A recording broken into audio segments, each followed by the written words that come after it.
A political government committed to the principles of democracy can never undermine the importance of transparency.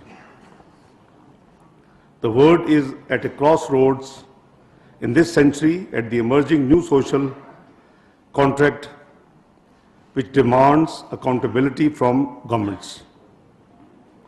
Citizens all over the globe are now more aware of their rights and responsibilities and demand accountability and socially responsible behavior not only from the corporations but also from the governments. The Pakistan Muslim League and its government under the leadership of Prime Minister Nawaz Sharif is fully cognizant of the need for complete transparency, good governance and better service delivery. Ladies and gentlemen, the government has therefore taken concrete measures to ensure that all its decisions and operations are conducted transparently in the larger interest of good governance. The performance of the last 2.5 years in itself a proof that our government is committed to transparency and good governance at every tier of our government.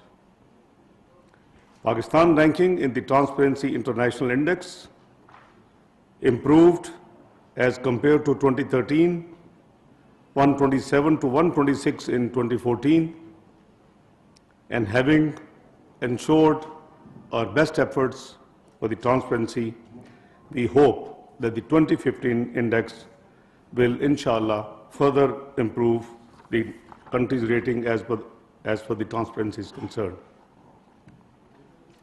In this age of information technology, independence of print and electronic media, and proliferation of social media, even the worst dictatorships cannot afford to deny transparency, what to talk of a representative democratic government in any part of the world. That is why, ever since taking over the responsibility of government in 2013, we ensured that the website of ministries is regularly updated, and I started from my own Ministry of Finance, which is updated in all respects and at all times. Today, every citizen of Pakistan can easily access any information regarding the economy of Pakistan by visiting the Ministry of Finance website, which contains every detail, including budget, economic survey, and circulars issued from time to time.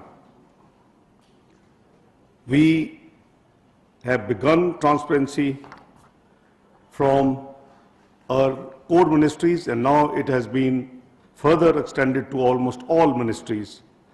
I may also assure here that myself and my team is always available to face the media, which is, mashallah, sitting here, and to respond to their incisive and piercing queries, because we have nothing to hide.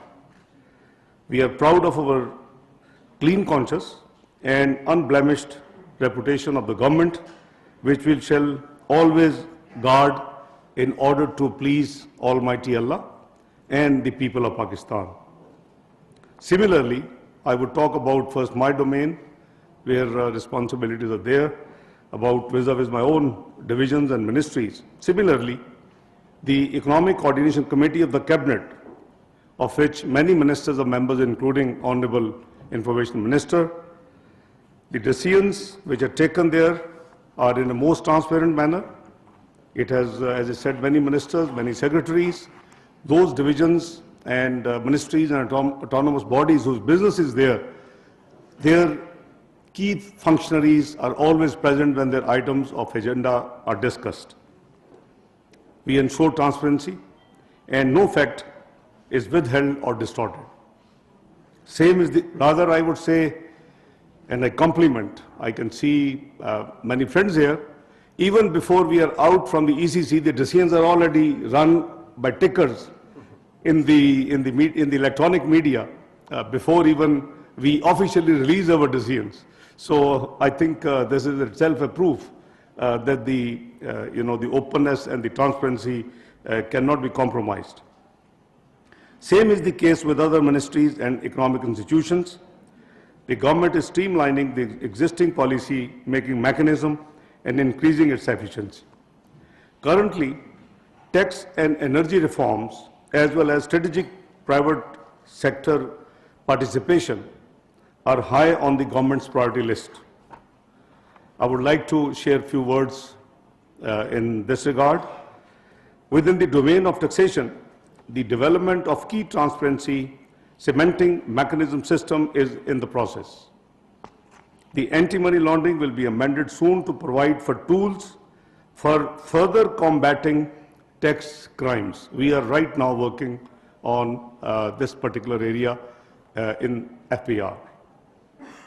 We are strengthening the integrity management unit by identifying the potential processes within the FPR that could strengthen its anti-corruption structures, including in the Directorate General of Internal Audit.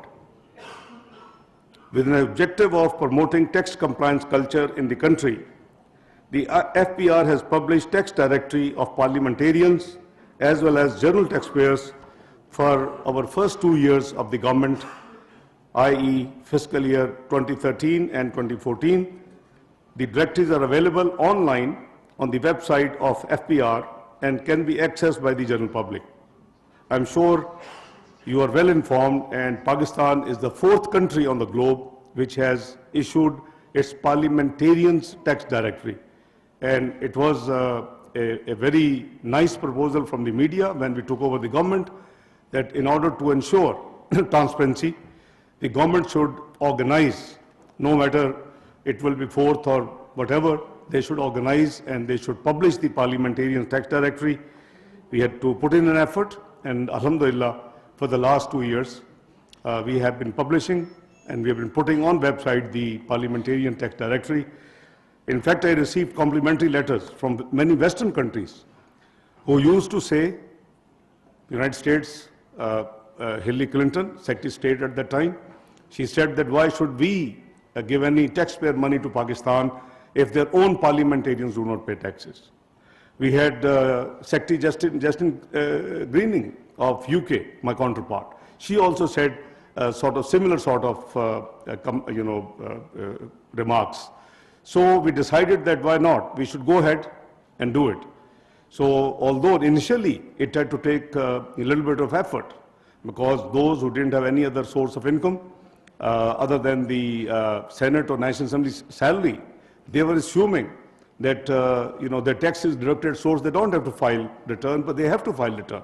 So now, as I said, that alhamdulillah, both years' tax directives have been published. We got complimentary letters from different. In fact, one of the secretary, would not name from the Europe, told me that Minister, you have made our life difficult. Perhaps in future we might have to publish our parliamentarian tax directory. So I think we should be responsive to the sensitivities of transparency and the public information. So I think it was a good step. We are simplifying tax laws and procedures, and we are working with provinces to consolidate collection of provincial taxes and fees to make it easier for taxpayers to meet their obligations, and at the same time eliminate opportunities for corruption by limiting the discretion of the tax officials. Soon, hopefully, in next few days, this country, with a population of over 180 million in the last census, we only had 711,000 taxpayers. Now, this wasn't a happy news for the country, and we were collecting 1944 billion for the year ended 30th June 2013. The taxes, I think that was probably one of the lowest in the region.